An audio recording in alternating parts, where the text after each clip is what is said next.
Ladies, gentlemen, and non-binaries, if you haven't heard of Eve Babitz, you are missing out on one of the most wicked and hilarious writers of 1970s Hollywood. I have just read this essay, All This in The Godfather 2. It's contained in this lovely book, I Used to Be Charming, put out by the good folks at New York Review of Books. And I'm telling you, this is one of the most principled, scathing, honest, and brutally truthful essays about 1970s Hollywood that I've ever read. If you're wondering why we can't have nice things, well, it may be in part because Eve Babitz blew the fucking lid on Coppola. There are so many brilliant things about this essay, I'm still collecting my jaw, but I love the way that Eve inserts herself and allows herself to engage in repartee with a lot of these foolish men. She also has some very sharp things to say about the conversation, pointing out that you don't see the Victorian architecture in that movie. She's right. That's part of the feel of that movie. I can't think of another critic who actually singled that out. But you should really read Eve Babitz, especially if you are a young woman looking to learn how to throw Molotovs, because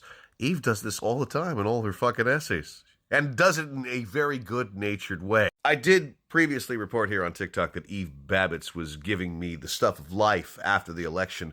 Well, she is continuing to do that. She is a natural-born rebel, an incisive provocateur, and funny as hell. Even though she's only writing about Los Angeles, she still comes off as this brilliant iconoclastic raconteur. And there was a book that came out last year, which I'm not going to name because it was terrible, and it tried to pit Joan Didion versus Eve Babitz, and I honestly prefer Eve Babitz over Joan Didion, but we need to get Eve Babitz on that same echelon, because goddamn it, she's fucking terrific.